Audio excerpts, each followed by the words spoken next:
Welcome to this week in the world of wrestling. Welcome to TWitWoW, the best wrestling podcast made for wrestling fans, by wrestling fans, on the web today. I'm John, that's my cohort and commentary Ashton, and this is our Monday Night Raw review. Are you sure about that? Because this kind of felt like an episode of Main Event. Yeah, and when my cohort got in here, just immediately says, yeah, this Raw sucked. It was bad, guys. I'm not gonna lie to you. I'm not gonna front you. And the thing is, it wasn't even bad in an offensive way. It was bad in like a TNA boring way. That's just it, dude. Like, here's my thing, right? And I learned something about myself as like a quote-unquote wrestling commentator, so to speak, tonight. A Raw can be bad, but I think I'll always ease up on them if I know, at least in terms of being bad, they were trying something or trying to further something. What really bothered me about this Raw, it felt so, and it was a word I used with you in conversation, it felt so stagnant.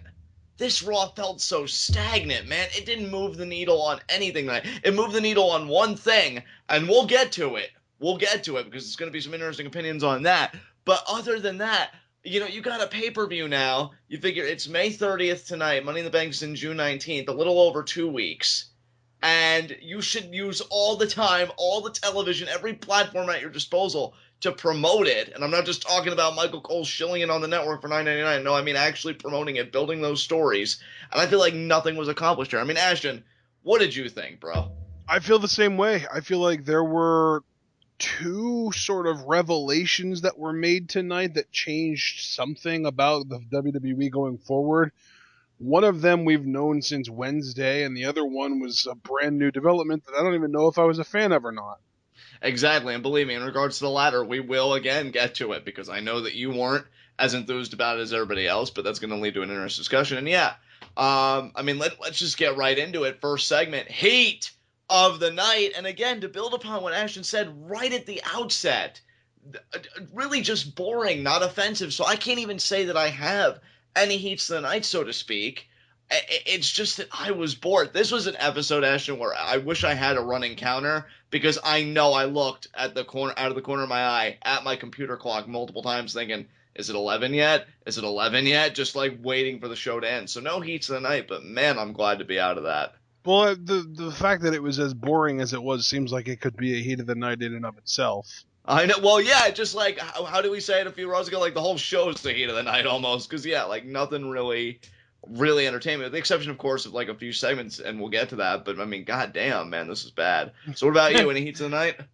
Yeah, I just... Here's the thing. Oh, here we go. Anytime anything happens on Raw, there are some very rare occasions where I will just completely shut my brain off and go, oh my god, this is amazing! I can't remember the last time that happened, but I know it's happened before. Right. Tonight, when AJ Styles turned on John Cena, all I could think was, why? And I'm not saying why in a kayfabe context, like why AJ, why. I'm saying why, like why would the decision be made to take one of very few universally over baby faces and turn them heel? So we're going to have this discussion now, I see. Very interesting. Now, I will say this, and I was, in conversation with Ash about it while we were watching Raw, as we're, prone to do. I loved the segment in it. Like, I popped. I'm like, oh my god, this is so awesome. But upon further reflection, I'm still a fan. I'm not, like, going all the way over on the negative. But I think your point does have credibility to it. If for no other reason, just what you said, AJ was a universally loved babyface, and Roman, every time he comes out, just gets those boos. It's so funny that and how perfect of a context was this for Roman to be the one doing what AJ did? Right. Yeah, like exactly. The fact that Cena had just said that the future has to go through me, and Roman's been calling himself the guy for the last 2 months. You know, Ashton, I find it very problematic. First of all, you're absolutely right. I do agree. But I find it very problematic that WWE is so willing. Oh, we'll feed Seth Rollins momentum to the Wolves. We'll keep him heel. We'll turn AJ heel. And yet Roman is the project in which they really exercise their insistence. It really confounds the mind to me. I mean, so just your full thoughts. I mean, what do you think about this feud now that AJ's the defined heel, about the club staying together even though they just split up last week? I mean, just all of it. What's going through your mind right now? Here's the thing, man. I really like just kind of the outlook. Like, moving forward, I dig it. But just tonight specifically, the decision in and of itself to go ahead with AJ being the one of all people to turn heel, I can't call myself a fan of that decision. I can see where you're coming from. Again, when you look at the fact that AJ really was universally beloved and this and that. And here's the thing, I was even saying in conversation with Ashton, guys, that I don't even think this is a case where, oh, we've got to get Cena over. I think every decision involving Cena is always going to be partially motivated by that, but I think this is more informed by what you and I have been saying for a while, WWE's just complete lack of heels. And they just, they just decided on AJ. Why AJ specifically, I don't know, but they've made that decision. I think the program's going to be very interesting. Maybe AJ Styles will even win a match or two. And we know now that, Cena's not going to be in the Money in the Bank ladder match either, since this is going to be his preoccupation. So, I mean, the feud should be very good. But, I don't know. It's going to be very interesting hearing the subsequent motivation, because I even told you they may go the route of, well, the moment I split from the club, that same night I lost to Kevin Owens, I lost my spot in Money in the Bank, but I gained an epiphany, so to speak, that, the club needs to stay together or some crap like that. So it'll be interesting to see how they justify this and how they ground this and how they move forward. And again, I am a fan, but I definitely think what you've said certainly has merit.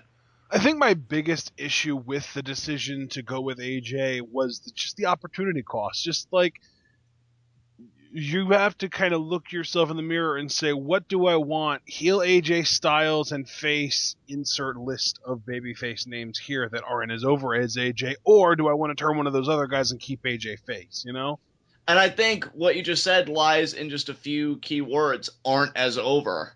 When you do it by like a relative comparison, you see that AJ comes out ahead compared to most of his peers in that locker room. Yep. And that's not to say that every other babyface is crap, but again, AJ just was kind of leading the pack. And it's kind of sucks for AJ now, because with this heel turn, merch sales are probably going to at least take a dip a little bit. And, just to do this program, I don't know. Again, I'm intrigued and I want to keep an open mind, but I can't say that what you're saying is wrong, because AJ really was embraced by people that were so happy to see him gunning for Reigns, for the championship. And Cena's another, quote unquote polarizing figure. So I really was no need to turn AJ heel for this particular program, because it's not like Cena just commands this beloved response. I just think WWE, and kind of almost a desperate panic, is like, oh, we need more heels. Oh, let's go for one that also has shock value. Boom, AJ Styles. Yeah, that's exactly what I was thinking too. They were just doing this for the sake of, oh my God, I can't believe they did this. And the thing is, it's funny because it worked. To a degree, the shock value thing worked because the fact that it was so shocking and the fact that nobody saw it coming, there were a lot of people on Twitter, on Facebook, on Reddit talking about how awesome this was. And while I will admit that it was a really cool moment, it was quickly ruined by Michael Cole calling it a moment. That was one thing that bothered me too. Not just Michael Cole calling it a moment, though. I see where your gripe was there. I realized too in this segment, commentary talked for like a good bit of it. Yeah. And I don't like, and this is a problem I had with TNA when I was still watching. Commentary at times when they're like that incessant, they don't let a moment breathe and develop organically. And I feel like commentary really hampered this segment's kind of growth in that sense. And, another thing too, while I just had TNA come out of my mouth, how WWE handles this program going forward, it's either going to be, oh man, that was awesome, or oh man, this turn was totally TNA. Because we've been talking about like shock value and making people pop. That's a TNA tactic. That's what they've really become infamous for in their last few years. Oh, let's put the title on Eric Young. Oh, let's have James Storm beat Kurt Angle in a few seconds and win the world title, and then have James Storm turn on him 2 weeks later. It's just these things like, oh, we just got to get that pop. We got to get that shock value. I'm hoping this program doesn't reek of that, dude. I really, really do. Yeah, man, that's exactly great points. I feel like tonight, it's so funny because when I say like, oh, LOL TNA, a lot of the time people kind of jump to the conclusion that like, oh, haha, you made a lot of horrible decisions that are going to lead to your company's demise. But to me, LOL TNA is more along the lines of, haha, I don't care about anything you just did. I want to turn the channel now, and that's what Raw did tonight. Oh my god, absolutely, dude. I really tried to keep attention, and I would say for the most part I was successful in that endeavor. But man, was I not tempted to like glance over and be like, I got any emails going on? What's going on? But that, Yeah, I'd yeah. be lying if I didn't admit to the fact that I was dozing off a little bit during the main event match. Well, if that's not a scathing critique, I don't know what is. With that said, bro, do you have any other heats tonight or nitpicks? Now let's move into the main portion of our review here. Yeah, let's get into our Monday Night Raw review. Shane McMahon comes out. Looks like he's about to say something, get the crowd all riled up, but then it's immediately preceded by Stephanie McMahon's entrance. Yep. And Ashton, as you noted, the first revelation of the night, they get into right away, the brand extension, big changes coming. And then they say, well, that's then, but tonight is Monday Night Raw. Stephanie really trying to play up to that crowd. I still can't figure out Stephanie somewhat. And then I think it's safe to say, especially with some of the segments we got featuring her tonight, she is full-blown face now. yeah, I guess she's It's just kind not of like even that awkward yeah, face. it's not even like a questionable maybe she is, maybe she isn't thing. This is Stephanie McMahon as a face. Yeah, I don't think it's so much a question of ambiguity as much as it is awkwardness. You know what I mean? Like some of the babyface stuff that she does come off as awkward, but you know that she's clearly face. I just call Then her soccer mom Steph, man. That's just kind of what she acts like. She's like this like adorable dorky soccer mom character now. yeah, I heard you use the term soccer mom Steph when we were watching Raw, and I'm thinking that may be something that needs to get hashtagged in the near future. But I'm the telling new you, man, because she she intentionally does things over the top because she knows that it's kind of goofy and dorky, and the crowd isn't going to be able to boo her for doing it. right. Like the crowd doesn't want to boo a dork; they want to boo an evil person, and the dork can't possibly be evil, right? Of course. So that's kind of where Stephanie's going. And I mean, the segment that she had with Charlotte tonight, I think, if nothing else, cemented her as a heel. I mean, as a face. Right. I get what you're saying. And actually, Ashton, I'm sorry about this, but I just want to rewind a little bit because you made me realize I do have a nitpick, actually, if you don't mind. Just very quickly. Okay. I apologize. Heel commentators, and I extend this to Jerry Lawler and JBL, I'm so glad you brought this up. condemning Charlotte. Yeah, I guarantee you, if you wouldn't have brought it up now, I would have brought it up during the discussion that we were going to have when they play that frickin' video package. Yeah. Again, probably for this coming SmackDown. JBL is the worst, most inconsistent heel commentator ever. This is why Jerry Lawler is the king. But even he did it, though. To be fair, that's why I'm criticizing both him and JBL because they both condemned did Lawler Charlotte. do it too? Yeah, Lawler did it too, and that's what irks me. See, and I feel like now the WWE's heel commentators all have that in common. Yeah, I know, and I was even getting ready to say, they all have these certain instances where they'll cheer for a babyface or root for or be against a heel. Yeah, it just confounds the mind. And I was even getting ready to say, like, we wouldn't let Corey Graves get away with it, and I know we haven't on NXT. I can't let either JBL or Jerry Lawler. And see, the thing is, I think with those guys, it's like they more identify with Rick because, he came from, like, our era or close to our era. But that's no excuse. Build your heels, goddammit. You're supposed to be the scummy people. And you, Jerry, I'm more disappointed in you because you're the good one. Like, I expect this from JBL. He's awful. He's like that child that you don't want to explicitly say that you hate, but you know that you do. John, Jerry, I want you to be the new color commentator, the heel color commentator, because I know at least with you, you're evil and vicious enough to not let somebody being a legend or a Hall of Famer get in the way of being proper with your alignment and cheering for the bad guys and booing the good guys. I want to get emotional from the sheer happiness you just made me feel, but I have to stay angry right now. Jerry, you've got to be better than this, man. But no, actually, I mean, I'm so glad that that you agree with me because, dude, that ticked me off so much. And I'm so glad you mentioned the Steph segment because while I like that and it made sense for her character or the, you know, transition that her character's going through as like a full babyface, which I say is complete after tonight, there is no excuse. And we've had this conversation a million times. I just want to say very briefly, no excuse for that. That's definitely a nitpick. But going back to our review, and I'm going to hand the ball over to you. The New Day comes out, and I just want to ask you point blank, what did you think of New Day's promo here? Dude, I loved what the New Day did, and I love how good they are at sort of making it seem natural when they're trying to just extract information about something like this. Right.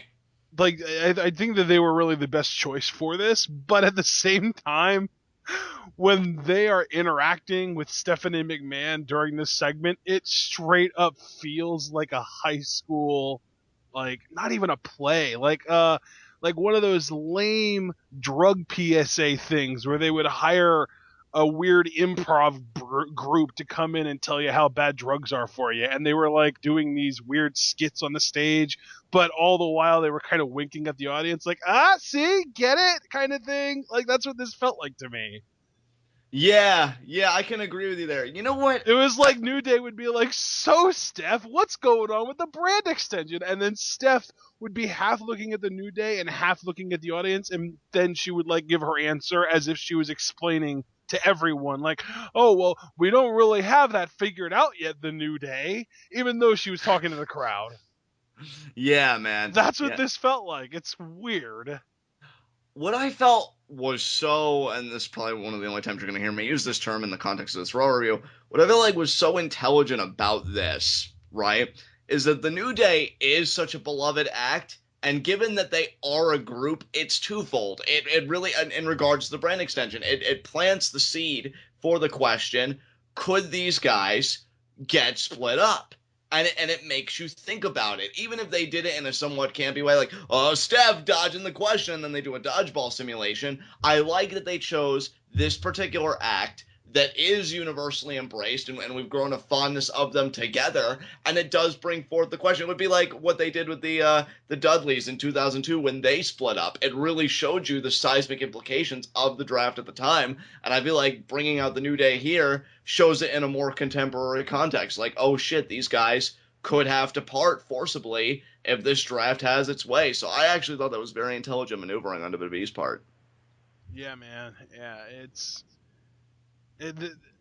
I'm going to just go ahead and say I didn't like the transition that we had here from this sort of informative, what's going on with the brand split, informative segment into, oh, well, now the New Day's in a match, too. Yeah. That jarred me. I felt really like, oh, wait, what? I didn't realize that first segment was over. What's going on right now? I definitely agree with you. The transition could have been cleaner, but I ain't going to lie. I'm actually grateful to the Vaudevillains because Stephanie was getting ready to dance, and I got my nervous voice on. Dude, everybody wanted to see Stephanie dance. Don't even act a fool. Well, then, much like you with the AJ heel turn, I'm in the minority because I was just like, I got my nervous voice on. I was like, what's happening? Like, I could physically feel my butt cheeks clenching together to brace for the impact. So, yeah, Vaudevillains come out. This was the greatest heel maneuver of the last century. See, they're getting that heat slowly but surely. They come out. We have our match. I mean, Ashton, not really much happened in this match here. It was pretty par for the course. I mean, I like both teams, but nothing really stood out. But what did stand out was almost these, like, guerrilla tactics being perpetrated by potentially the New Day's next challengers. An assault was put upon the New Day by Anderson and Gallows. What'd you think of this, bro? Yeah, I mean, it's weird because when we find out what happened later on in the night, it almost kind of leads me to believe that we're going to be getting a lot more six-man tags moving forward. Are we sure Teddy Long still isn't employed? In a tag team match. I do like, though, that Anderson and Gallows do seem to be at least asserting themselves as number one contenders, even if they're not formally so yet.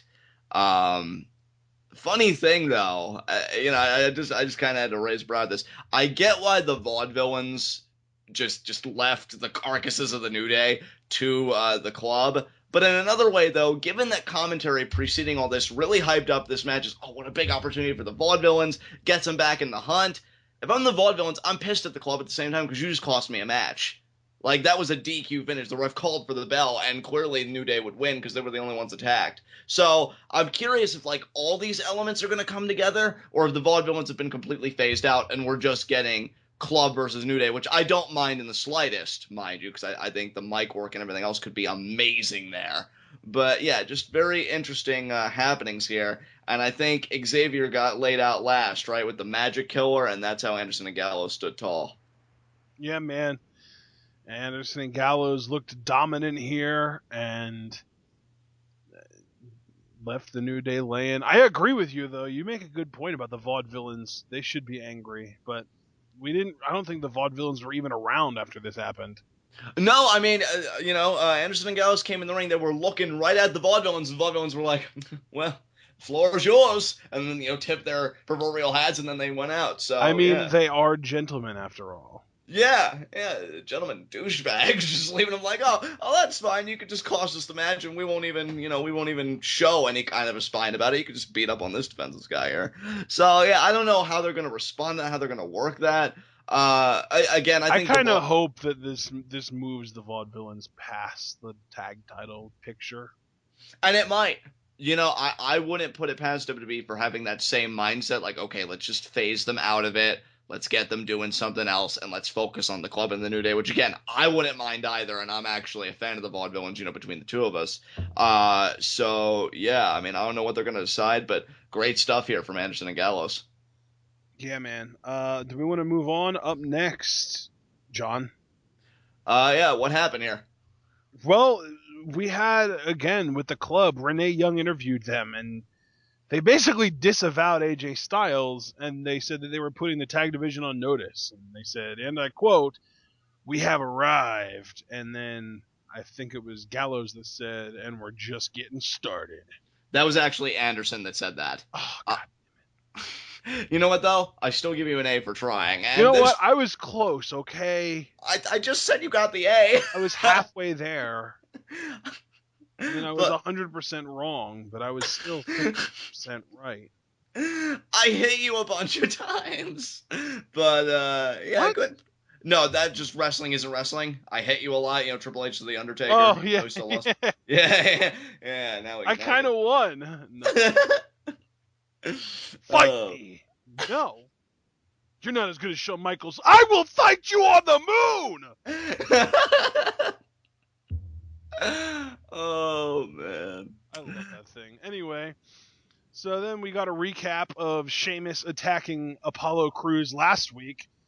And we had this weird, mentor session here with Apollo and the Big Show, where the Big Show shows up and Apollo thinks he's going to want to fight him. And he's like, "No, man, I'm a fan of yours. I like what you do." And then Big Show kind of plays therapist before he asks Apollo if he's going to back down or not. Bro, what did you think of this, man? I like the Big Show a lot, but this felt like a waste of his talents, did it not?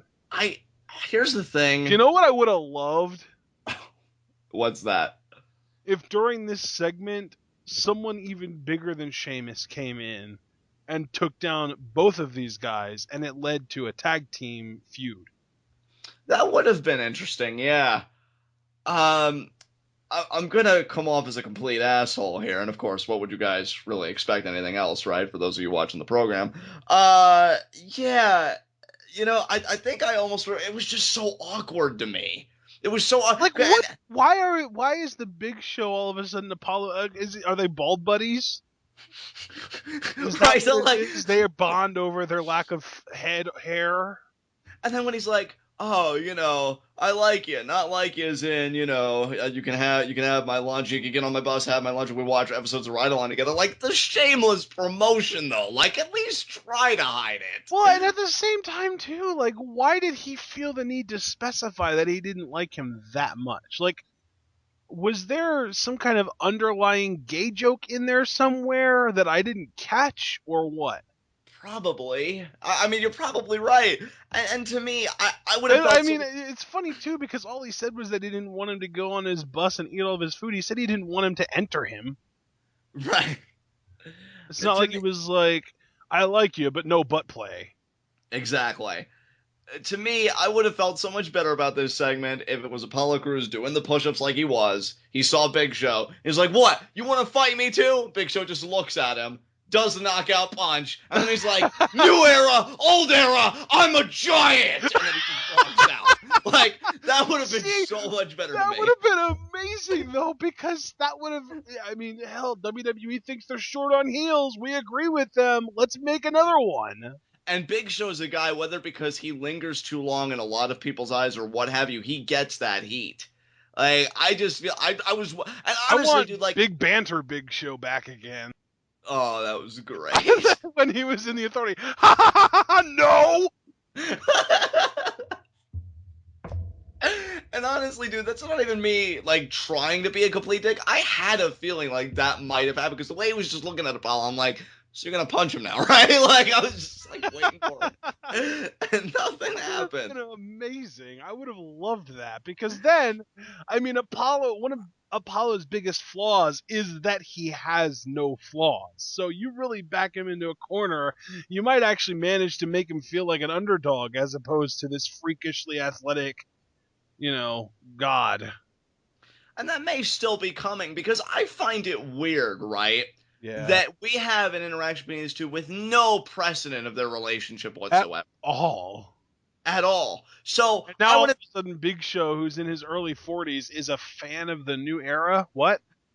Yeah, that doesn't jive with me either. I could just picture Big Show being in Apollo's corner in a match with Sheamus, and maybe Apollo's about to get the 3 count. Big Show pulls the referee out, knocks him out, and then Apollo's like, "Hey man, Show, what are you doing? The hell's going on?" Bam, knockout punch. Fuck your phone. I imagine it being much simpler than that. I just imagine Apollo like locking up with Sheamus, tries to back him into the corner, and Sheamus overpowers him, just kind of reverses it a little bit, turns it into Apollo being backed into the corner, and then Apollo kind of holds his hands up like he wants the ref to break it up.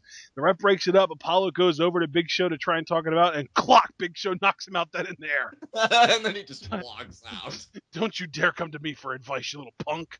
Oh my god, that's amazing. And then he'd walk up the ramp and he'd take his straps down even though he engaged in no physicality whatsoever. Oh my god. So yeah, that was that segment. You have anything else you want to say about it? I feel like punching someone counts for physicality. Well, I mean, minuscule physicality. Like, oh man. Yeah. Big Show, I gotta say, I'm confused. You got the wrong heel turn, WWE. It should have been Show. Yep, exactly. Oh man, you want to I move on? don't think they understand that their best heels are the old guys that nobody wants to see anymore, because those are the people that are going to get legit heat.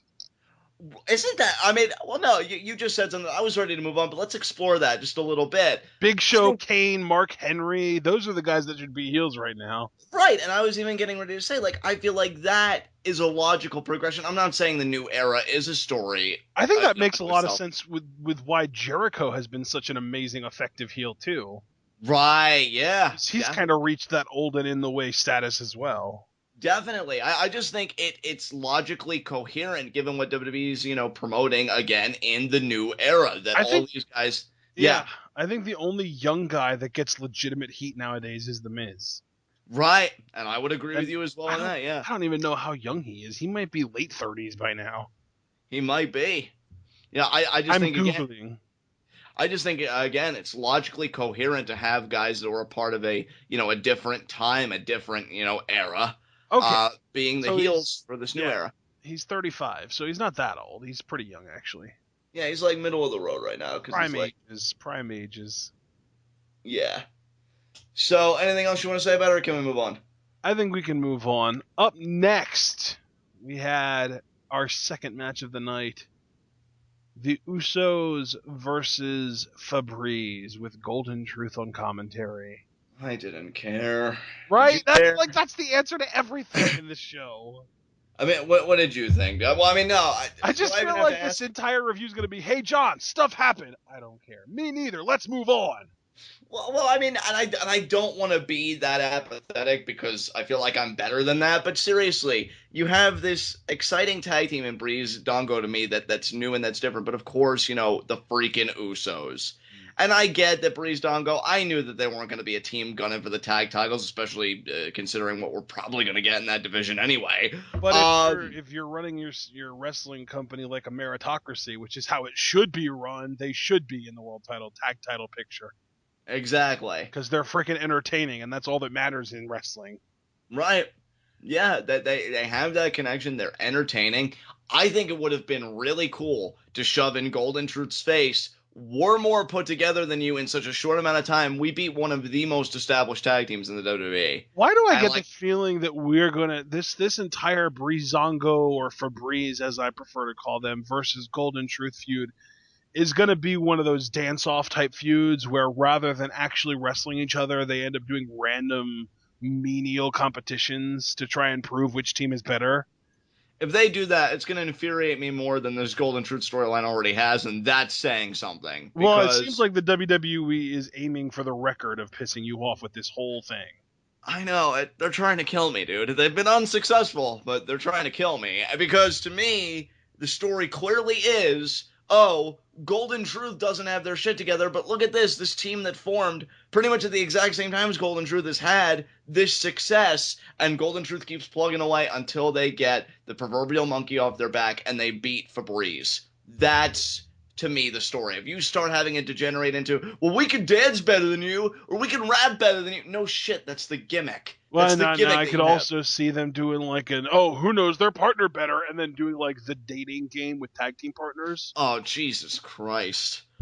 Oh, my Kind God. of like what they did that one season of NXT where Derek Bateman and Daniel Bryan rigged the answers. Right. Do you remember that? Yeah, I remember that. That was actually good, though. What is one thing that you need to improve on? Well, Stryker, I would say my two favorite things: chicks and America. God. Derek Bateman and Daniel Bryan produced some amazing content in NXT Season 4, I gotta say. Yeah, they really did. It was certainly better than this segment. Brings it back. Brings it back, people. This is why he's an amazing partner. And then, yeah, unlike Golden Truth, we can't get there. Well, actually, no, that's even kind of false because finally we do see, at least in commentary's eyes, a glimmer of promise. I can't say it authentically for myself. Get the fuck out of here. No, I just love how defeated you are by the thing. I am. I didn't really want you to be that on the nose about it, but you're right. They've really beaten the life out of me. So, yeah, Golden Truth really lays him out. And then Goldust gets in. He's all fired up like, oh my God, this is finally working. Get in here. I'm like, don't push it. It took us forever to get here. Just stop the pain. Hashtag stop the pain. So yeah. You're gonna stop the pain by moving on to the next segment? Yes. Roman Reigns. Fuck this. We go straight from the Usos to Roman. And Ashton, I'm not even kidding you, right? And I don't want you to think that I'm like, trying to find the easy way out of this thing. Really, we could summarize this review very quickly. Roman reiterates the scumbag crimes of Seth Rollins, mainly, betraying the Shield, calls him out. Seth does a silent promo, and then he imitates at least like 5 or 6 times, like he's going to go in the ring, but then he backs off at the last second. That's a segment, right or wrong? So, to put it succinctly,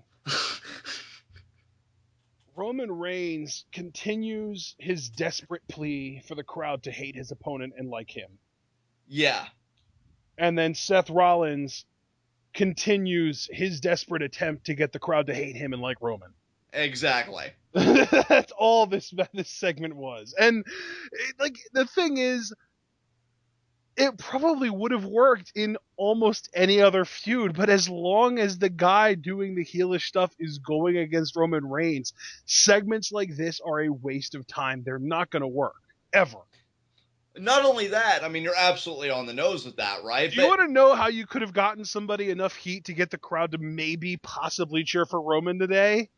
I want to hear this. What? Having them threaten a veteran's life. Perfect. It's Memorial Day, Rollins comes out and he says, "Oh yeah, we're trying to remember the people that we lost. Well, how about if we lose one more right here?" I And mean, even then, I think Roman's music would have hit and he still would have gotten booed. yeah.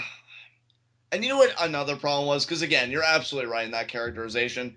But another problem I had, and I know you'd agree with this, that I had with this and the AJ segment, I could sum it up in one word: excessive.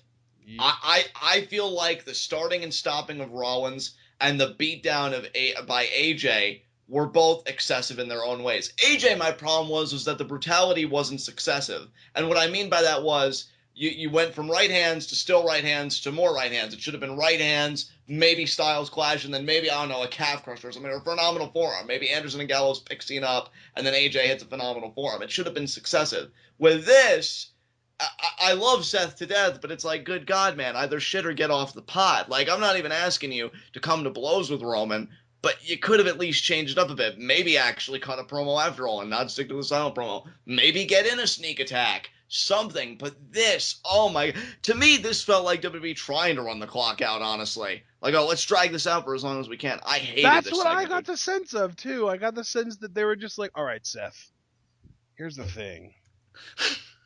We didn't really plan enough segments to completely fill out tonight's show. So if you just go out there and you do this silent promo and you feel like you maybe went a little too quick, drag it out. And then if you feel like you're content with how long the segment's been, drag it out a little more. Ashton, I gotta ask you, man, and I think I already know the answer that's coming, given your brutal appraisal of Roman's overness, that not even attacking a veteran on Memorial Day could do that much good. Is there any way, and I'm going to be very specific here, is there any way we can salvage this feud and make it work in the context of how WWE wants it to work? Can we make it work? This feud specifically, no. You don't think there's any hope? No. I think, you want to know how I think they can get Roman cheered? How's that? Southern states against Rusev. Yeah, that's probably your best bet, actually, the more I mull it over. You go to Corpus Christi, you have Rusev come out and tear down America and start speaking in a foreign language for, I don't know, a minute, maybe 2 minutes, and then Roman's music hits, you'll get a pop. Right. Because that could have been literally anyone. It could have been the Miz's music, and the crowd would have been excited for anybody but Rusev at that point. Which, can I just say, given the assessment that you've just now put forward, this only bolsters, like, my obnoxiousness in saying, like, Rusev should be a main event talent in the future. Like, if absolutely. he could achieve that, yeah. Holy shit, why aren't we putting this guy in the main event? Like, I don't know, man. I personally agree with you. I think it's that bad that you'd have to go into that bag of tricks, be that desperate just to get Roman a little bit over. Because the thing is, even when Seth came out, there was an initial pop. So his promo, regardless of how good it was in a vacuum, being a heel last week, doesn't matter. People are happy to see you, dude. Get the fuck over it. Yep. And really, I should be saying that to WWE. Well, yeah, I was just going to say, people are happy to see him get over it, Vince. Exactly. Vince is the one making all these calls and insisting on and sticking to what he had planned in the first place. With that said, do you have anything else you want to say, or can we move on? Up next, we had Lana out to introduce Rusev, so I guess speak of the devil and he shall appear. She calls Rusev an American hero and that kind of stuff just to try and get heat on him, and then Rusev comes out. Yeah, Rusev comes out. He, I don't think he had his promo yet, because I think that was after the match, and his opponent is Zack Ryder. Yeah. You know what, Ashton, I'm going to ask, because I know what people would normally anticipate, that I laugh at Ryder, and then believe me, I was, so you're not wrong. But do you feel like they're telling any kind of a story with Zack Ryder? Like, always coming so close with these opportunities and sooner or later he's going to kick the door down? Or is that just commentary just trying to promote my face? I think they want us to believe that, but I don't think that's actually in the plans. I don't think it's in the plans either. And believe me, for those of you that follow me on Twitter, at John_TWitWoW, by the way, you would know that that is an extreme vacillation, because there was actually a point between Ryder's Intercontinental title win and a sit-down interview with Michael Cole that I'm like, holy shit, are they priming him to at least participate in Money in the Bank? And then, oddly enough, that was actually squandered on this past SmackDown when Del Rio, made him tap out. So I agree with you. I don't think anything's really going to come of it, but he's still somebody in Zack Ryder that I'm keeping an eye on, and I'm just wondering, what's going to happen. Also, quick side note, because, this match was fairly quick. Ryder did get, 2 broski boots, and he was setting up for the Rough Rider, but Rusev countered. What do you think of this adaptation of the Accolade where he just swallows his opponent whole with a body scissors? It's actually a really interesting take on it, but I don't know if he's going to be able to do that to everyone. I think he just kind of is able to do that to the smaller guys. Which is fair enough, because he could still apply the Accolade just as a maneuver in general, even to bigger guys, so it's not that much of a loss, but I do like this variation for the smaller and punier competitors. Have we ever seen him implement or apply, rather, an Accolade to, the Big Show? I think we have. I know we've seen it to Mark Henry. That's right, so yeah, I remember that, because there was that weird Mark Henry is suddenly a super hardcore American hero moment. Yeah, because he repped us in the Olympics. Yeah. Oh man, good times. And then Rusev runs down America, saying, "Oh, you guys think you're entitled to things you haven't even earned," and you know what, folks? I deserved what happened next. I did. Because it was only a short while ago that I was laughing at this guy, my cohort and commentary here, for Natalia and Charlotte. And it's almost like the universe is like, yeah, yuck it up. You'll get yours. You'll get yours. And I'm like, oh, what are you talking about? Johnny Mundo won a championship. You can't bring me... you brought me down. Because Titus O'Neil comes out. Oh, my God.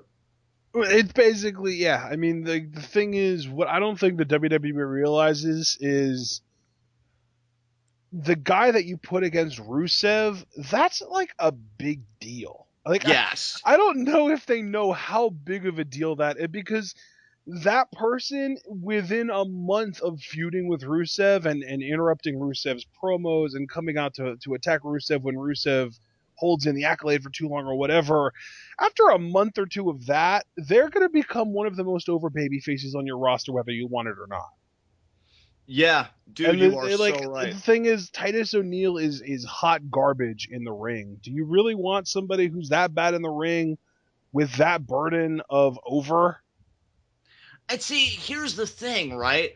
You're not wrong, first of all, but I could almost even forgive it. My problem, and this is just the honest truth, Titus is already so old. Isn't he 37 or 38? He's older than... Dude, I think he's even maybe... Let me look it up. Before I say anything, I'm going to look it up. Yeah, look it up. And my point being, guys, he's an older competitor. And, his time that he could have been a main event talent. He is! I was going to say he might even be 39. He is 39 years old. Holy shit. He's not going to crack that main event ceiling. Not now. If you turn the clock back 10 years, honestly, I'd say a guy like Titus probably could make it in the main event, and I'm not even kidding. Because I think he does have that look, and he does have that connection with the fans somewhat, that they could probably make something work if they were really putting, an effort into it. But this is just a waste on every conceivable level. And then the promo. Sweet, buttery Jesus, the promo. Just telling Rusev, you're going to say that stuff today? Today? It's Memorial Day. We get it. And that's not even me trying to be disrespectful, but seriously. Can we just cool it for once on the America is so great, fuck every other country kind of attitude? Yeah, I think the WWE needs to take a step back and realize that they're international now and that they need to kind of worry about, if they're going to try to appeal to every audience, actually try to appeal to an international audience rather than just trying to focus on every American demographic, That was far better than anything I was getting ready to say, so thank you. And Titus, I don't want to say chases, because Rusev didn't run, but he did exit the ring, typical heel tactic. And I'm so Well, yeah, glad. because Titus freaking sucker punched him. Yeah, that's true too. Yeah, he sucker punched Rusev. Rusev rolls out to regain his bearings, This because he is just what I got. thought we were going to talk about. The fact that Titus is supposed to be a good guy, but he sucker punched the other guy. This is no better than Cena's behavior. This is literally communicating, oh, if you say something bad about my country, I have the right to use physical force against you. We frown upon everybody else who does this. And yet, two guys, one of them who is like, the guy. I don't really give a shit what Roman says. I mean, John Cena has been like the workhorse 10 years carrying the company, over that now. And Titus, you want to make into this babyface, and they physically assault a person from being from somewhere else and not having a favorable opinion of this country, because fuck the First Amendment, right? So, yeah, that was just fantastic. That was just tops. And we know Congratulations, Titus. You besmirched the fallen soldiers that tried to defend Rusev's right to say what he said. that was the perfect note. Let's move on. Up next, we had the Shining Stars video. I don't know what they're doing with this. I wish we would actually get to see these guys in the ring. Me too. Me too. I can't. They There's had no reviews. they had 1 2-minute match. I'm in so much pain. Just wait till we get to our next segment, John. Which was. No, let's continue talking about the Shining Stars first. Well, there's really not much to say, though. I'm with you. Like, I want to see him in the ring.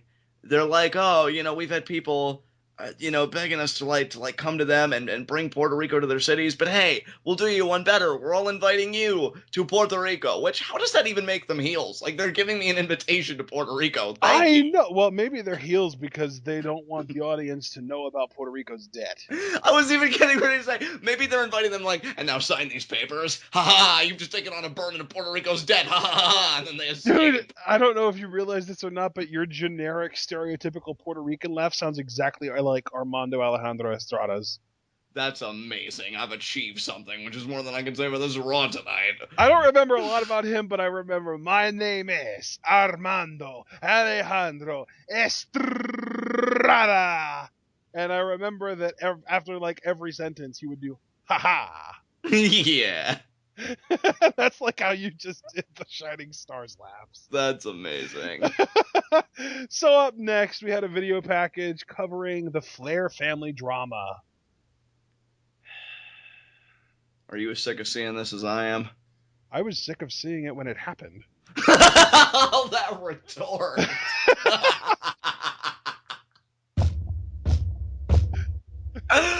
Oh, God. Do you have anything else you want to say? This was still just as awful as it was last week, and I even have in my notes how dumb it was that JBL was on Ric Flair's side in this. Holy shit, I'm sorry. You just straight up ripped out the throat. Teach you to give me an opening like that, John. Well, I was told. All right, guys. That's probably the most fun I've had with this segment since it happened. Yeah, I will say this, Ashton, to give just a smidge of credit to it, which is honestly probably even more than it deserves anyway. I can give WWE a modicum of credit for having superstars, primarily male, giving their perspective on this segment to try and make it, I guess, in their eyes, feel like a bigger deal. Oh, look, the men are talking about what the women are doing. You know what I mean? I know. How bad is that? I'm sorry, man, but I don't know. There's just something off about that. They try and validate a segment by getting their male wrestlers talk about it. And I agree with you, when you say it sounds absurd because it shouldn't even be a big deal in the world that we live in. Yeah. I'm just saying, in the context of the WWE, it is a big deal because when have they ever done that? You know what I mean? So, yeah, and it's the selection of the superstars is kind of odd to me, too, because the first name that we see, the first face that we see talking about it is Dean Ambrose. What does he have anything to do with this? Yeah, what's your stake, Dean? Jesus. T-bone. Oh my God, yeah. So, you want to move on? Sure. I didn't think you'd ever ask. Up next was Stephanie McMahon confronting Charlotte earlier today in the backstage area.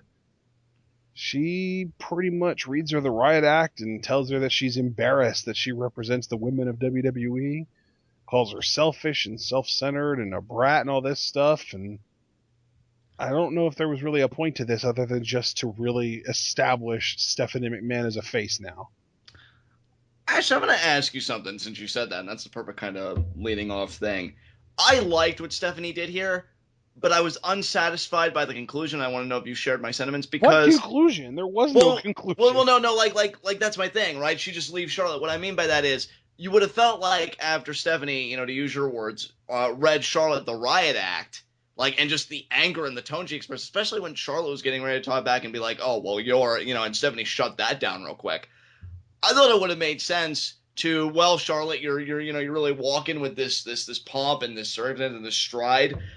You defend the women's championship tonight, and instead it's Dana Brooke in a match. That made no sense, man. I'm like, if you're gonna really chastise her, take it all the way. Have her put what means the most to her on the line in the championship, and then maybe she comes out victorious, kind of, thumbing her nose at everybody, including Stephanie, for that matter. I mean, do you kind of agree with where I'm coming from, or what? Yeah, I completely agree. I just wish that frickin' something would have come out of this other than just, hey guys, Steph's a good guy. Exactly, yeah. Again, just another segment that really didn't live up to its potential and really wasn't that productive. Yep. Yeah, it's funny because a lot of the time we have a single Lucha Underground segment that seems like it's only doing one thing on the surface, which then we dig a little deeper and there are 3 or 4 things going on and kind of all happening in the same segment, whereas in WWE it seems like something is about to happen and then nothing does. Exactly. That's weird. Yeah. So anyway, up next we had Enzo and Cass come out and they did their shtick, which is awesome. Yeah, I enjoyed this work here from Enzo and Cass, and the crowd did too. Man, are they over. Prior to this, the crowd was pretty dead, and then Enzo and Cass come out and start talking about cheese, and that's all it takes to get Green Bay excited.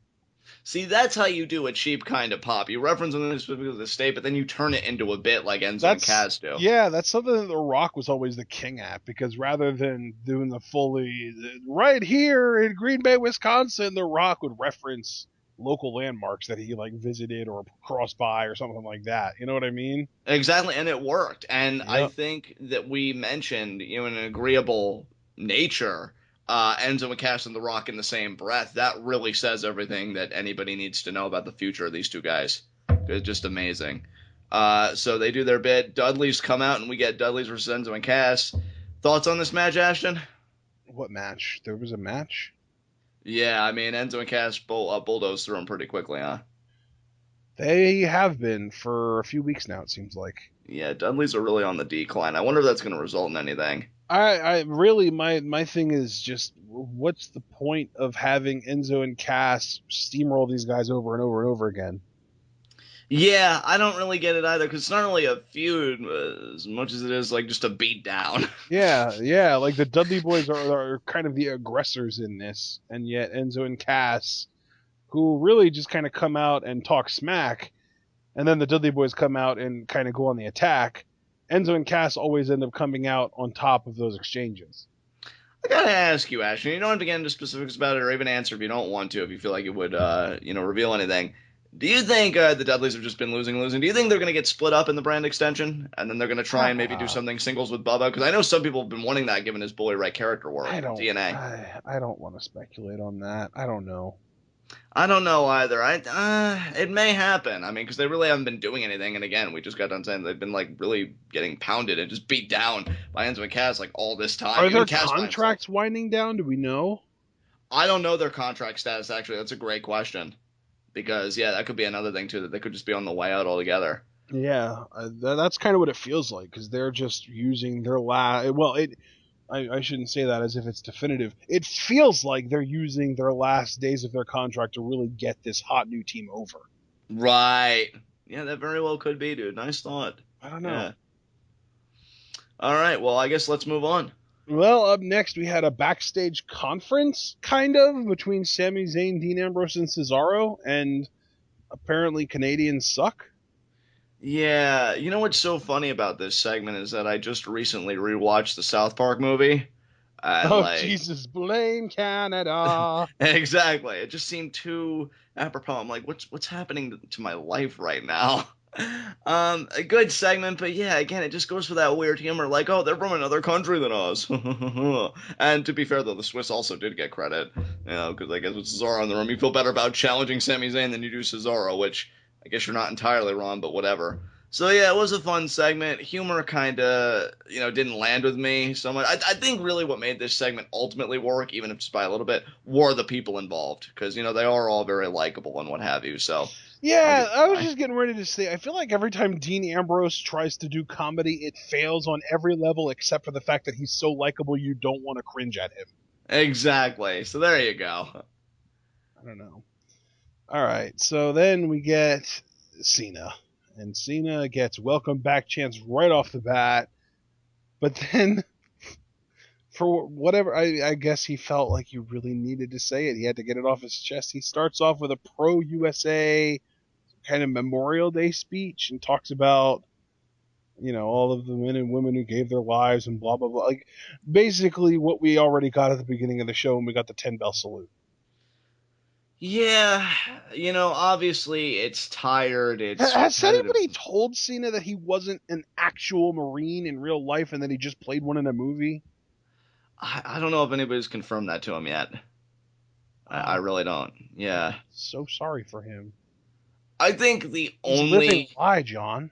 I know. It's so awful. It's so awful. Could you imagine? I know. I mean, to wake up every day and think that you're something that you're not, I can't even fathom. Roman. That dick, though. Uh, uh, I think the only plus that I'll give in the beginning of this promos corner, I thought it was great crowd manipulation. I don't even mean that like No, you're maliciously. right, though. It worked. That's the thing. Yeah, it was great crowd manipulation because it starts out with boos and he's like, "Oh well, I'm gonna invoke something that they can't boo at: veterans on Memorial Day." No, that's the thing. And then like this is why I brought up the killing part of the veteran earlier when I was talking about Seth needing to do something to get the crowd to cheer Roman. Memorial Day isn't about veterans. Right, It's about dead soldiers. It's about memorializing people who gave their lives in, the military. right, right, Veterans Day is for people that are currently living that are right. veterans. Yeah, But like, yeah, I don't know. I just frickin' Cena, man, pandering express. yeah, yeah. I mean, get Oh man, right back in the that's swing of the things. John Cena fast food chain, Pander Express. Wow, you're on fire tonight. Anything else you want to say, man, about I this think it's my promo? delirium speaking, but anyway, no. Uh, Then he starts talking about how things have changed since he was last here, and this whole new era thing and everything about that. But then he makes sure that everyone knows the future goes through me, using that same intensity that he gave in his first ever promo, ruthless aggression. slap. Yeah, I mean, here's the thing, and I'm not even trying to be blasé about it. This was pretty much a by the number Cena promo. Like, This felt so color paint by numbers, dude. Like, yeah, oh man, I was hoping for something, new. you had hope. Sorry. I did use that word, didn't I? You did. Then AJ Styles comes I out. don't know if I would ever be able to date a girl named Hope who hates puns. I wouldn't be able to resist. Yeah, you do love your puns. I feel like you've at least got to have chemistry on that level, so, yeah. But that aside, AJ Styles comes out, and, the segment is starting to feel like something special because of the crowd reaction, until commentary belabors the point. Oh, what a special moment. I mean, yeah, that's what I was thinking in my thought bubble, Cole. Stop intruding. And the No, but that's crowd. the thing. I wasn't even thinking in my thought bubble because that's not something that should be brought to your attention, Right, Like, exactly. when something is a legitimate moment, you should just experience it. You shouldn't have to hear about how great it is or even think about how great it is. You should just experience it. You know what I mean? Like, if I was running the show, I would have had commentary be silent for pretty much this entire segment until Yeah. back. Yeah, exactly. Like, that's like, could you imagine if during CM Punk's pipe bomb somebody said, "Whoa, CM Punk's really speaking some truth here"? That's such an excellent point, because there was no talking during that promo from commentary. Exactly. None. And Punk even said, even on commentary, nobody can touch me. And they didn't retort, which I just imagine like JBL being like, "Oh, I don't know about that, Punk. Shut the hell up." And I don't think JBL was part of the team at the time, which is probably the only reason why commentary was able to exercise even a modicum of restraint. That's true. That is a good point. I don't think JBL showed up until after, like, in mid-2013-ish. Yep, showed up just like an infection. And he was so good for the first, like, 3 months, I remember. Yeah, he was. Stopped caring and started awful.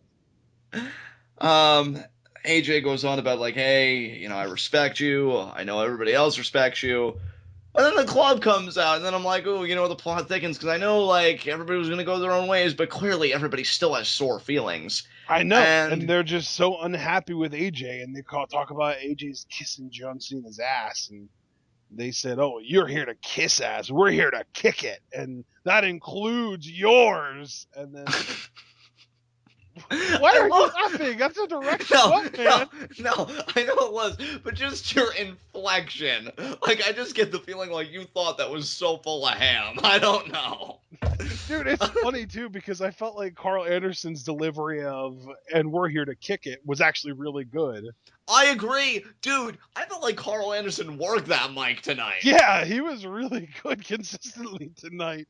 And yeah, that was good. And then and that includes yours was a little bit awkward.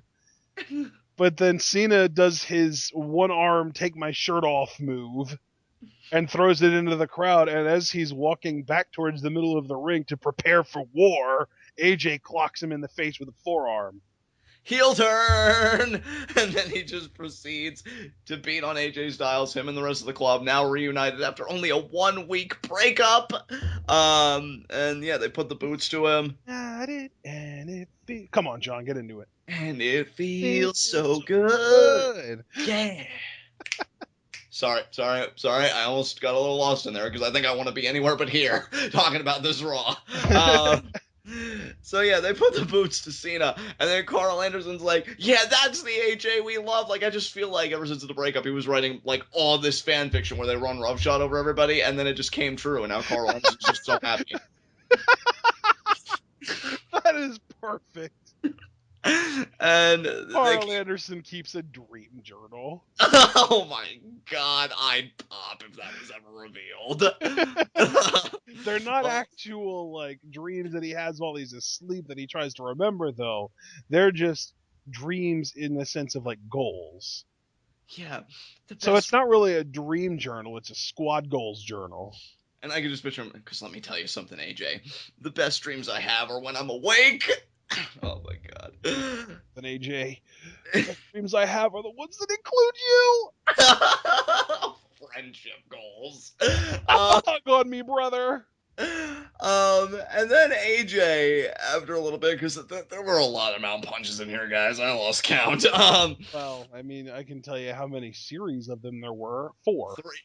4, okay. Yes. The first one, and then the 3 after he came back. There you go.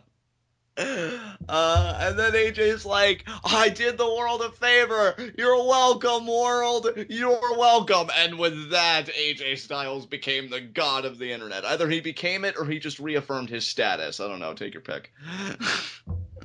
So let's get this straight, WWE. Yeah. You want us to boo AJ Styles. Yes. And yet his 2 most recent feuds have been with Roman Reigns and John Cena.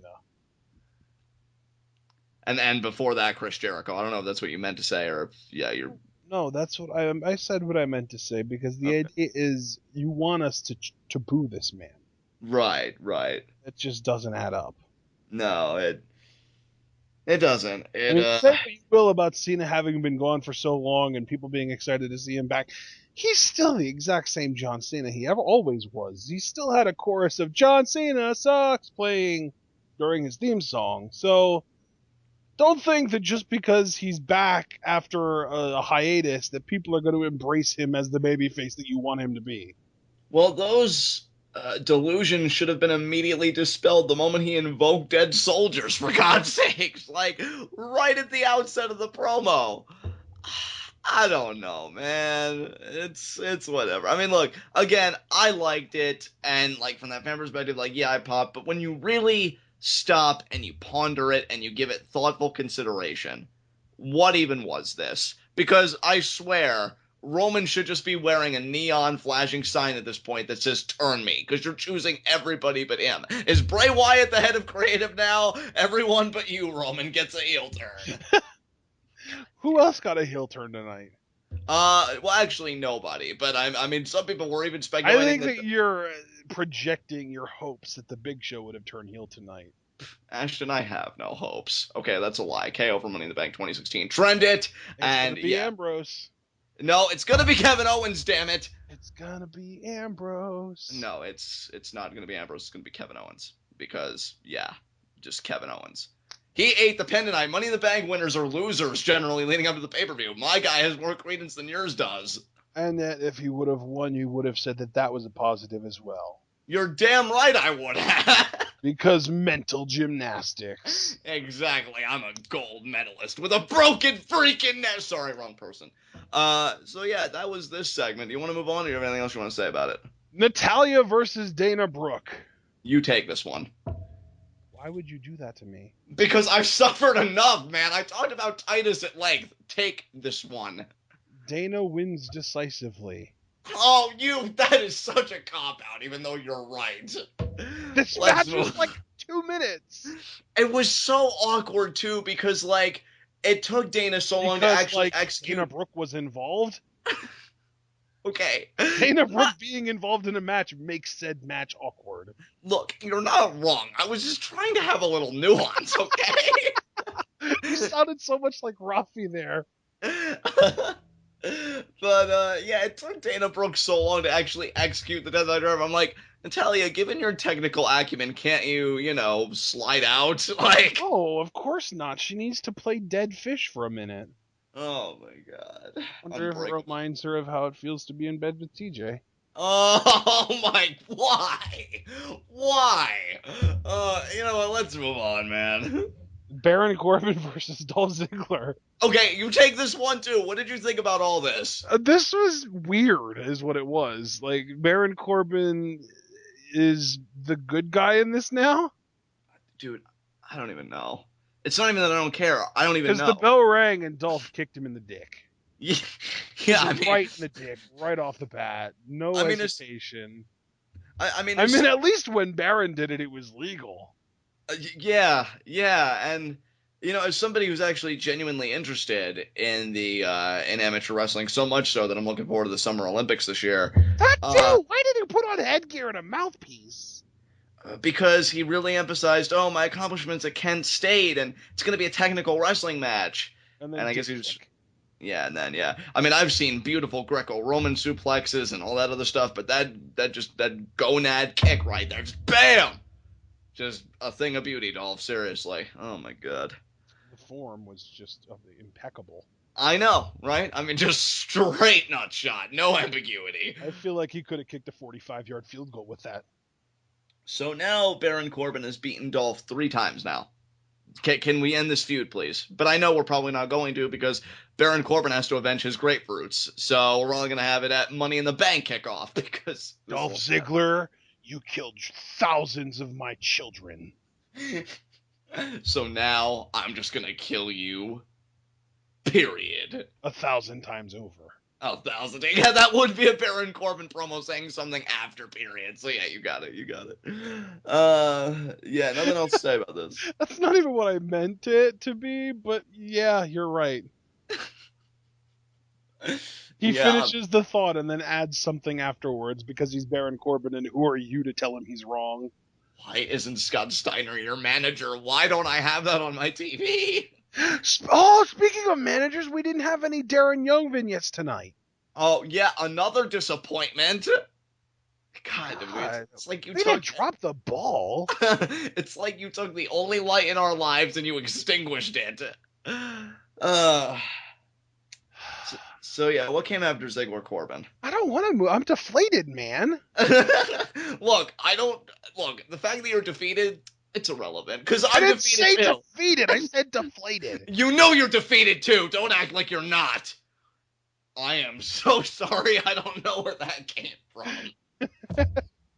What happened next? The main event. Oh, thank God it's over.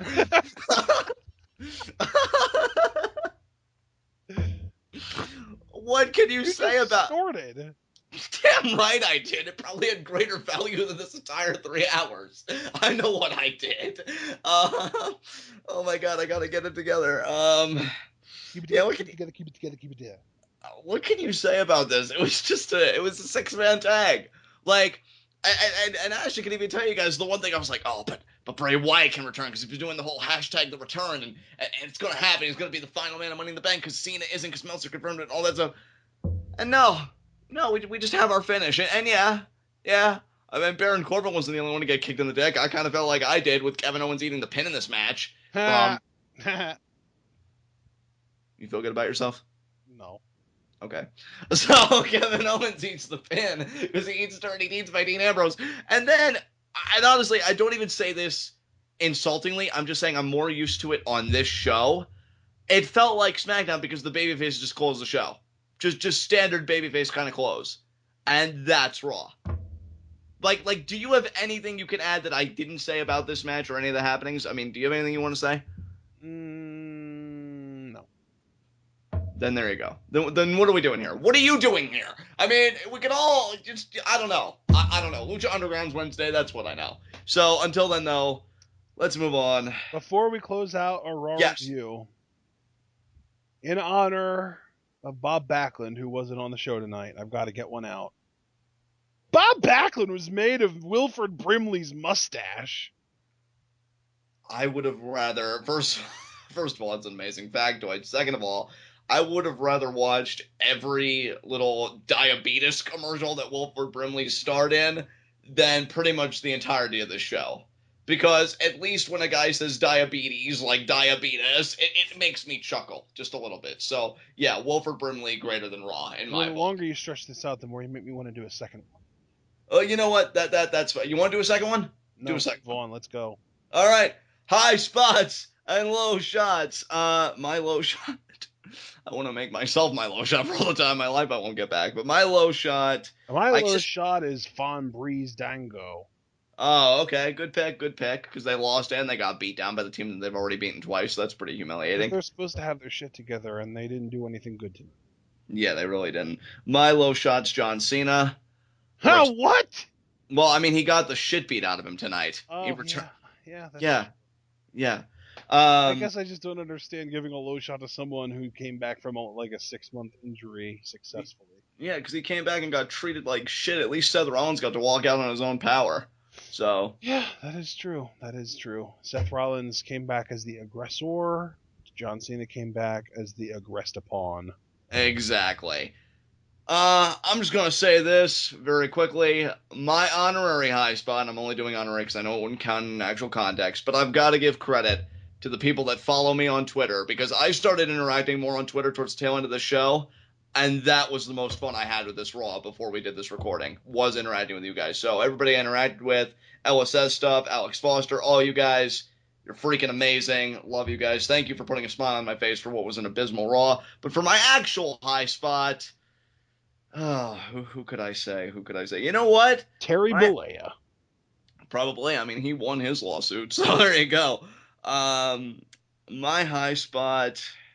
Jeez, I don't even know because everything was so awful. You know what? My high spot's going to be The Miz. Because he didn't even have to physically appear on the show. He had that Facebook promo tonight where he was filming the Marine 5, and I think it was legitimately 5. That's not me doing hyperbole. No, you're right. It is 5, and it's him... And it's Naomi, and it's the social outcasts. Right, and isn't Maurice also in it? Yes. Okay. So, yeah, doing the Marine 5, Intercontinental Champion. So he's shooting a movie, doing things with his life. He's Intercontinental Champion. He's one of the few legit heels that WWE has that gets heat all across the board. Life's freaking sweet for The Miz right now. So, yeah, he's my high spot. Plus, I mean, look what he's married to. Exactly. He's doing better than all of us. I want to curl up in a ball and cry, okay? I'm not going to, but I'm very tempted. So, yeah, high spot, definitely. Who's your high spot? I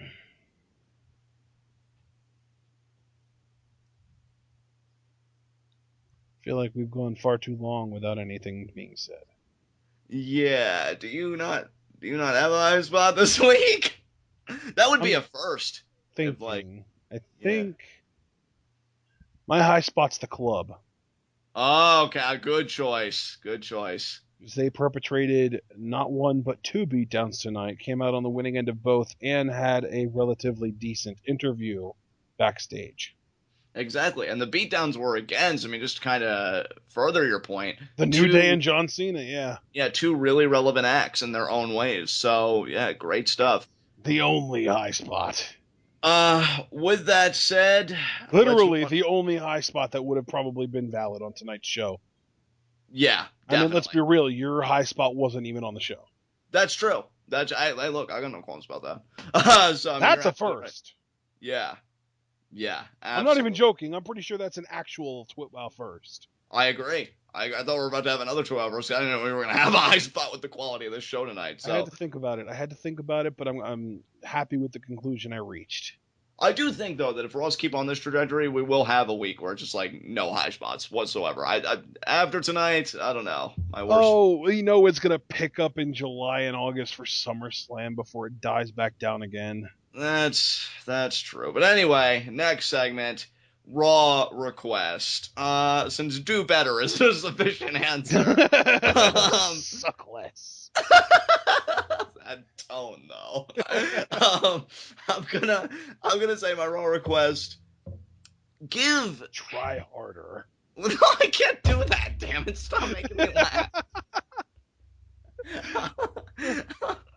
You've just found like we had 3 variations of saying pretty much the same thing. Do better, suck less, try harder. We're making a game of it. I don't want to say give proper context.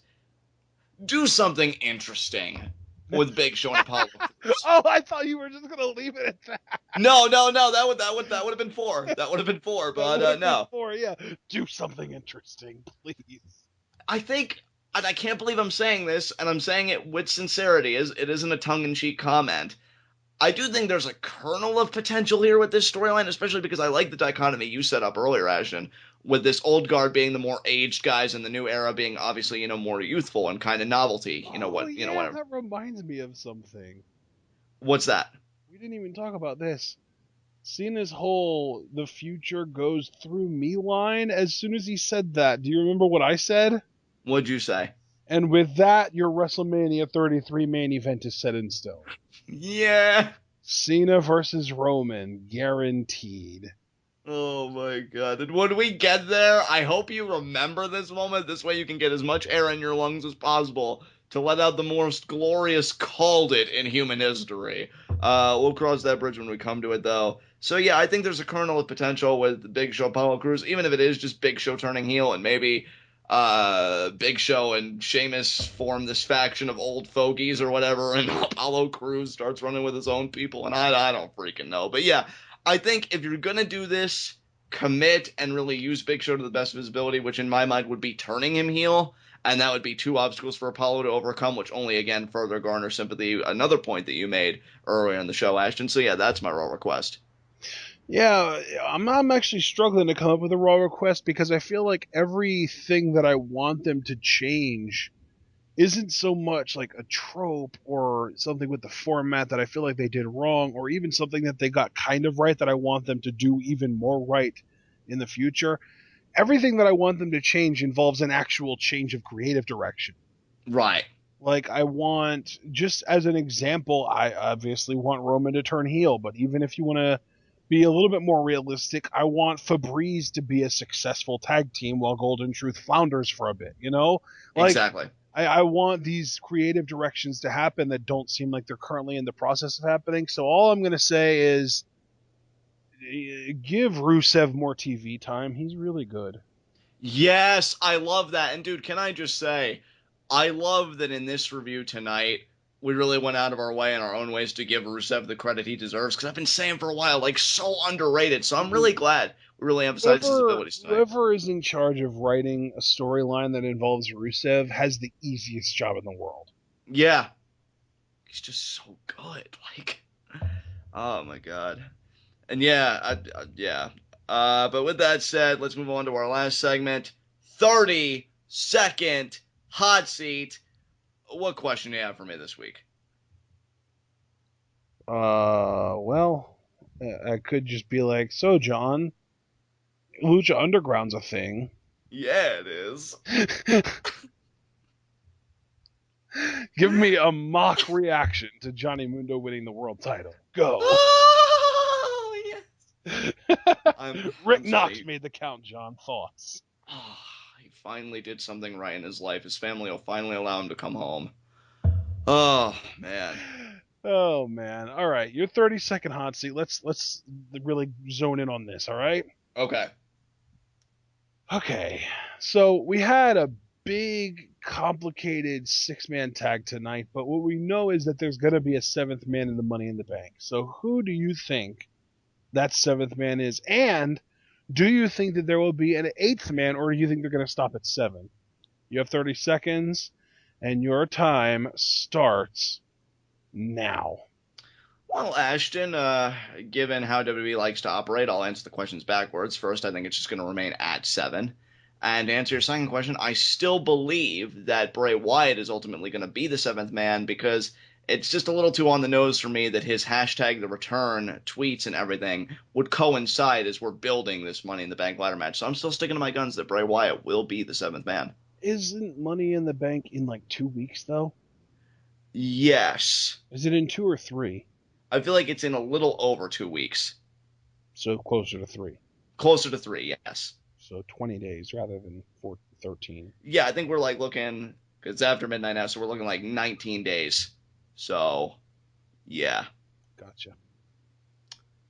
Yeah, we'll see. With that said, do you have any concluding remarks you want to make?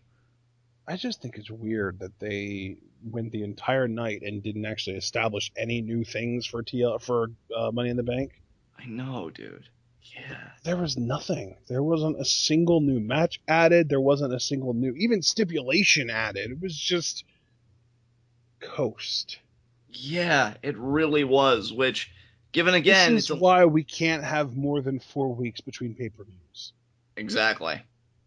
Because then WWE kind of rests on their laurels, and it's like, oh, we've got time. Yeah, you've got officially 19 days now, and you squandered your 3-hour program and didn't do anything. With what, John? Filler. Yes. Yes, for 3 fucking hours. That was my vocal version of Seth Rollins being unable to decide whether he wants to go to the ring or not. You know what? That was superb. That was definitely better than most of the things we got on the show tonight. Including the Rollins segment. Including the Rollins segment. And I can't believe... You think I want to say negative things about Seth Rollins? No, but that was crap. Do better. Yes, you think he sucks. No, I think everything about his return has sucked. Oh, let's really try and get him to make Roman loved. It's not going to work. But with that said, any other remarks you want to make?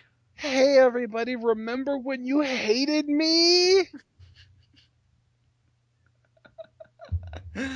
With that said, guys, this has been Raw. This has been TWitWoW, the best wrestling podcast made for wrestling fans, by wrestling fans, on the web today. I'm John. That's my cohort and commentary, Ashton. Guys, be sure to comment and subscribe on YouTube. Remember, for Raw reviews now, the 30-second hot seat is the conversation you get started down below. So do you think it's just going to be 7 men in the Money in the Bank, or do you think any additions will be made? And who do you think the 7th person will be as it stands currently? Get that conversation started. Talk to us. Also be sure to take that conversation over to Pweetoff. That is Pro Wrestling is taking over Facebook. There is an official Monday Night Raw thread started there every week. So if you're looking for a way to make an introduction, that seems like a great place to start.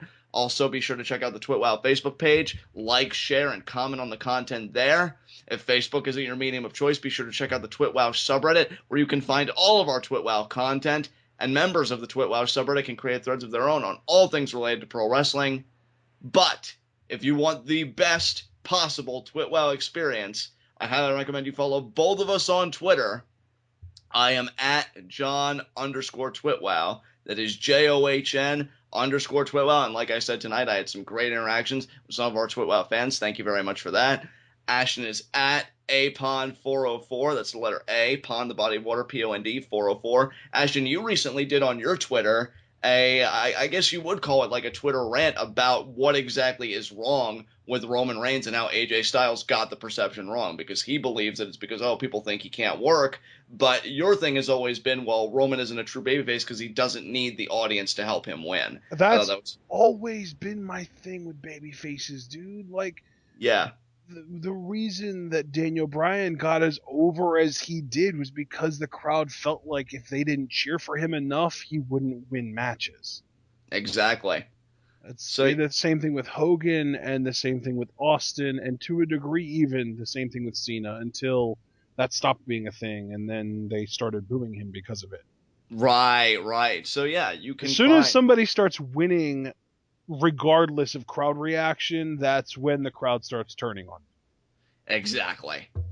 And yeah, that was a great Twitter rant that you did, and that's the kind of content you can find at Ashton's Twitter, again, at APON404, letter A, Pond, the body of water, POND 404. Yeah, you're pretty much never going to see a crowd go from massive cheers to massive boos overnight. It's always a smooth transition. You go from massive cheers to light cheers to no reaction to light boos to heavy boos. So in other words, it's a marathon, not a sprint. No, that's not what I meant at all. Oh, fair enough. What I'm saying is, you're not going to have that black and white contrast. Like with Roman, the crowd didn't go from cheering him to booing him overnight. It was a slow transition where the crowd stopped caring about him, the WWE kept pushing him, and the crowd grew to resent that. Right. That's what I'm saying. So with that said, we will see you again for our Lucha Underground live reactions. I believe this will be Season 2, Episode 19. And afterwards for our Lucha Underground TWitWoW review, where we will talk about how the Machine fared against the Monster. It's Cage, it's Matanza, it's for the Lucha Underground Championship.